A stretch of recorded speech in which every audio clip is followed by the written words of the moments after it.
मुनिराज के चरणों में कोटि कोटि नमोस्तु नमोस्तु नमोस्तु।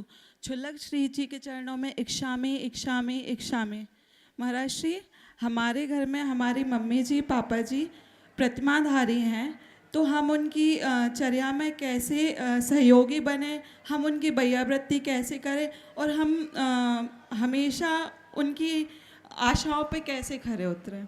बहुत अच्छा सवाल किया और तुम्हारे माध्यम से मैं ये संदेश हर उस परिवार को देना चाहता हूँ जिसके घर के बड़े जन व्रती हैं और परिवार के सदस्य उनके साथ रहते हैं। सबसे पहली बात तो मैं ये कहूँगा कि जिनके घर में कोई व्रती है तो उस घर के सदस्यों को इसे अपना सौभाग्य समझना चाहिए कि हमारे घर में मंगल पुरुष हैं। कौन है? मंगल पुरुष। व्रत जीवन का मंगल करता है और ये विश्वास और भाव रखना चाहिए कि इनके पुण्य से हमारा जीवन आगे बढ़ेगा। शास्त्रों में ऐसा लिखा है कि व्रती की सेवा करने से और व्रती को दान देने से साता वेदनी का बंध होता है। और आप लोग हम व्रतियों की सेवा करने के लिए आते पुण्य के लाभ से। जिसके घर में व्रती रह रहे हैं उन्हें महाभाग्य समझना चाहिए कि मेरे घर में मेरे माता पिता व्रती हैं, मुझे नित्य सात्य से पुण्य के बंध का लाभ मिल रहा है। उन्हें बोझ मत मानो, उसे अपने जीवन के लिए वरदान मानो। ये मेरा सौभाग्य है कि मैं एक ऐसे घर में रह रहा हूं जहां व्रती है, पहली बात। और निश्चित उनके पुण्य का प्रभाव पड़ता है। इसमें क्या करो, उनकी चर्या क्रिया में यथासंभव साधक बनो। कदाचित साधक नहीं बन पाए तो बाधक मत बनो। कोशिश करो।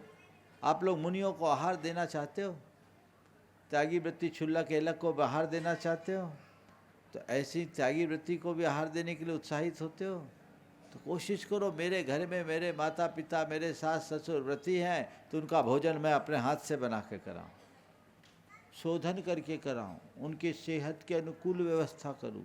ये मनोभाव अंदर जागना चाहिए और इसको अपने लिए कल्याणकारी मानना चाहिए। इसे एक बोझ की भांति देखने की कोशिश कभी नहीं करना चाहिए।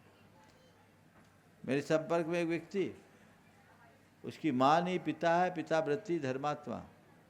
वो कहता है महाराज जी मेरे पिताजी घर में माला गिनते हैं, उनका नियम है रोज 52 माला फेरने का। बोले मेरे पिताजी घर में माला गिनते हैं तो हम अपने दुकान में नोट गिन पाते हैं। महाराज हमारे पास जो है हमारे पिताजी का है, ऐसा सोच। तो ये तो परिवार के लोगों के दृष्टिकोण की बात की जो व्रतियों के प्रति होना चाहिए। और जो लोग व्रती हैं उन्हें चाहिए कि वे ये समझे कि मैं व्रती हूं, मेरा पूरा परिवार व्रती नहीं है। और अव्रती परिवार के अव्रती सदस्यों को हीन बुद्धि से न देखे, उनके प्रति वात्सल्य भाव देखे। अपनी चर्या में दृढ़ रहते हुए उनके लिए साधक बने, सहायक बने। अपने स्वभाव में स्थिरता लाए, ज़्यादा चिड़चिड़ापन न रखें, उनका साथ निभाए। अपनी वृत्ति ऐसी बनाए कि उसे देखकर आपके बच्चे आपको अपना आदर्श माने कि मेरे पिता बहुत शांत है, मेरी माँ बहुत सुशील है, इसलिए कि वो व्रती है। 16 का खाना मात्र व्रती होने का लक्षण नहीं है। परिणाम को शांत रखना, विशुद्ध और निर्मल बनाए रखना व्रती होने का असल लक्षण है। तो वो चीज़ें अंतरंग में होनी चाहिए। वैसी बातें अंतरंग में आएगी तो सुनिश्चित रूप से अच्छे परिणाम हैं।